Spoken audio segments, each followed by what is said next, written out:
Today I have to diagnose an intermittent radio issue I've been having. So about a week ago, the radio started cutting out, and I used just a Bluetooth adapter because I'm using that until I switch over to Blue Bus. Oh, I took it out because it doesn't work.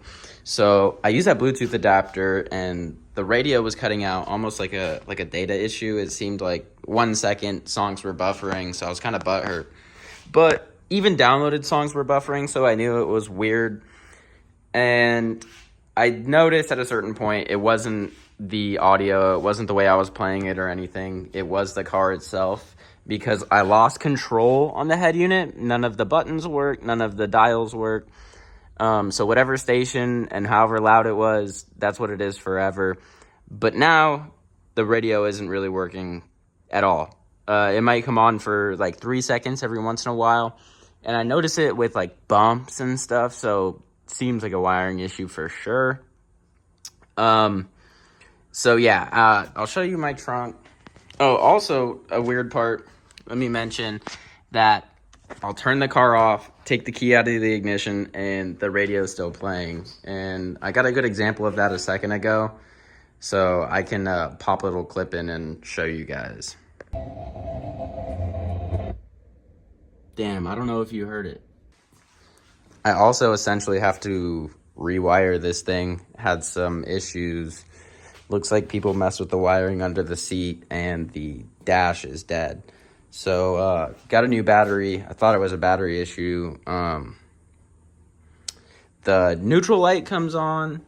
All the lights come on. Just the tach doesn't work. Speedo doesn't work. Fuel gauge doesn't work. So, I think I kind of saw the issue in there, but gonna deal with this thing first. And here is my rice gutted trunk. Here, this is unplugged. It looks like it's an add-on. I believe this is like I googled the part number because this looks like a part number.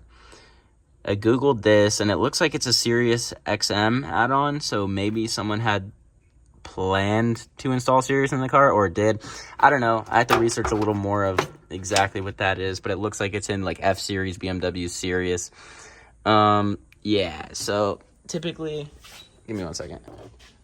Typically, I drive with my board in the trunk like this. I kind of secure it down here. Obviously, it's not secured, it still moves around.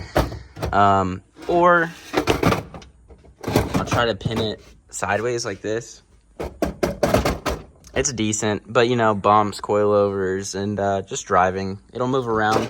So I had thought the wiring issue was that the board would come slide over and mess with those. So I kind of checked on those. Those seem all right. But I think it has to do with the radio. So I believe the first course of action, starting at the easiest point besides just an inspection, would be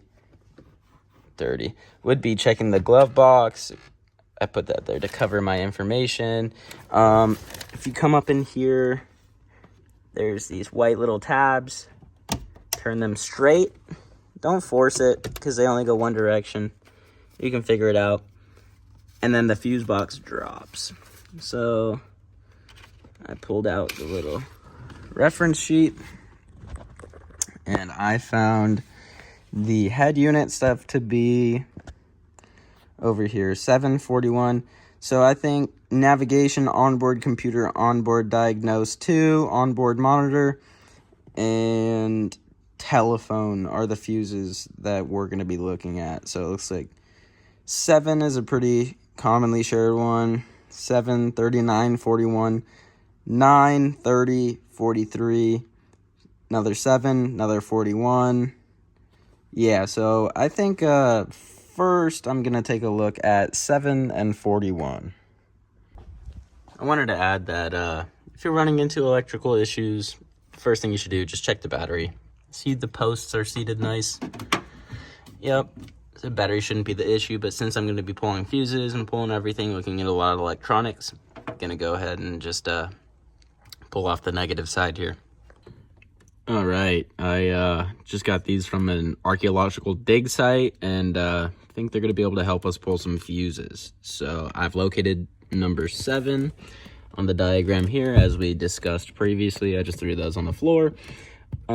Here's number 7, this 5 amp fuse. Battery's disconnected. I'm gonna go ahead and pop her out with the dang, I just scored my fake leather. That sucks. With these that I retrieved from the archaeological dig site, and I'll pull it out and I'll show you what the fuse looks like. All right, here she is, a little 5 amp fuse, and boom. It's still good, so not 7. I'm gonna run through all of these and see if any of them are blown. You'll be able to tell if a fuse is blown. That little that Z in the middle, it'll be exploded. It's kind of obvious that this one is intact. It would be obvious if it was blown, so this is good. I'm gonna run through the rest. All right, kind of as expected, all the fuses were good, but I would like to point out one small thing. Looks like this 5 amp has been replaced at some point, because it is not the same as the rest of these.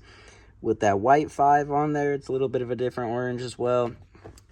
Pretty interesting. So looks like that has been replaced. People have messed with the head unit area before. Makes sense with that additional wiring in the trunk. So gonna go back and look more at that. All right, here I'm gonna provide a little example of the exact issue I got going. So gonna put the key in the ignition.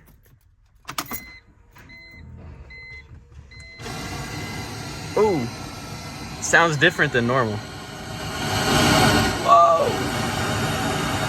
No way. I don't believe it.